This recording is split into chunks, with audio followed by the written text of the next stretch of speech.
Hey kids, what time is it?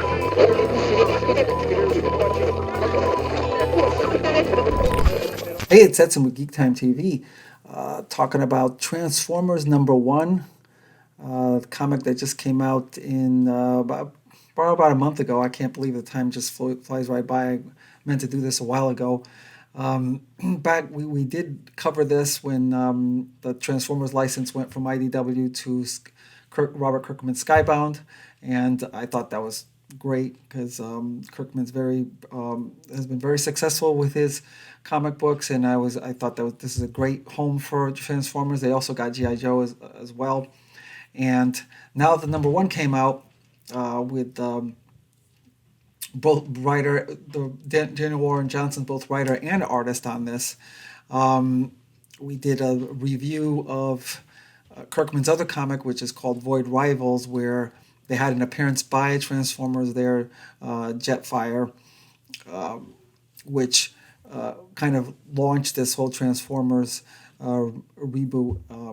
Now, I was cautiously optimistic because it is a reboot, and every time there's a reboot, you always wonder whether it's going to be something where you give enough honor to the source material, but at the same time you want to also be enough differences in their take on it to make it interesting. And so it was a little bit trepidation there, but again, with Skybound in their with their control, I was very I was very encouraged by that, and they did not fail. I'm just going to say right now, I completely recommend going out and getting this comic. I actually loved it. #1 issue. Again, like I said, written by Daniel Warren Johnson, art by Daniel Warren Johnson. I'm going to try to keep the spoilers to a bare minimum, just to kind of set up the story at the beginning, but then just not give too much, just in case many of you have not been able to get a chance. And I'd love it if everybody would just go out and get this. This is a great start to this. I'm hoping that this title will have great success. So what happens is that Jetfire, back in the Void Rivals comic, Jetfire accidentally gets activated after, I don't know how many, it was thousands of years, gets activated by these other beings, and then he realizes he has to.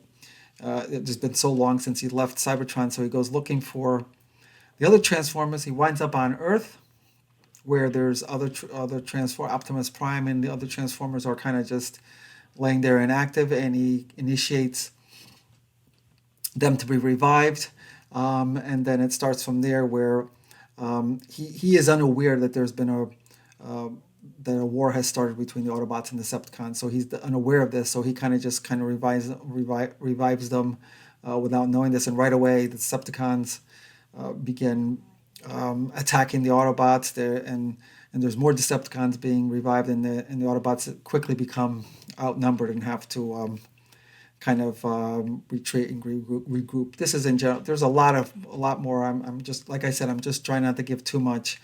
And yes, there are human beings involved in all this. I'm not going to say too much about it. I think the story is great.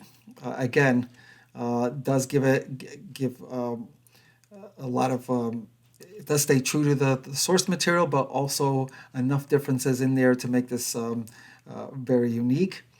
I think the art's fantastic. You see the cover here, but then let me try to pick out a couple of pages, where I don't want to reveal too much, but just to give you an idea of what this looks like. Here's Optimus Prime fighting Starscream right there. I love the colors. Who's the colorist here? I got Mike Spicer, the colorist, and Russ Wooten, letter. The colors really just pop out. I just love this. This reminds me of like the '80s cartoon, which I grew up watching. Just want to give maybe a couple more pages here, just to. I really just want everybody to go out and get this. Oh yeah, here's a classic Optimus Prime fighting He was always my favorite character. Let's see, maybe one more if we can. Oh, some more. Okay, some more battle scenes here. And okay, and like I said, I really loved it. I highly recommend it for everybody. This is not like a story for like for a kiddie story, so to speak, not for small little kids. There are some adult themes in here. There's deaths, both Transformers and people deaths in here. I'm not gonna go into what they are, obviously, spoilers. There's definite deaths in here right in the first issue, and I'm talking about not some like kind of like third-rate Transformer which just shows up for and then never you don't know anything about, where it's not some character where they just make up just to die. I'm talking about deaths of characters, Transformer characters that you know very well. So I'm not going to say anything else besides that. So yeah, they're trying to get your attention right off the bat, and mission accomplished. So, like I said, story is good, art is good. Daniel Warren Johnson, who's a big fan of the Transformers, both on the writer and artist. Hopefully he can keep up the pace, keep up the good schedule with this, doing both writer and artist on this, and love it. Transformers #1. Go out and pick it up. You will not regret it. There's always got to be one criticism of everything. The only thing I was going to say is it's not really criticism, because I think that they're saving this.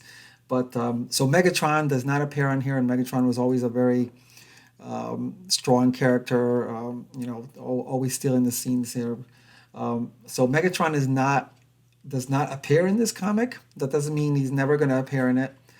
There is a really slight reference to there's a Decepticon that starts saying his name, and then Starscream, typical Starscream, cuts him off, doesn't want to even hear the name, because obviously he's the one. He was always the character that was like in competition with Megatron, thinking that he should be the leader, which obviously he shouldn't. But so there is no Megatron on here. That may be the only criticism on here, but I think he's Daniel Warren Johnson. He's setting this up so that Megatron has a really great intro, maybe in the next, maybe in issues 2 or 3 or somewhere. So watch out for that, because I definitely think that's going to happen.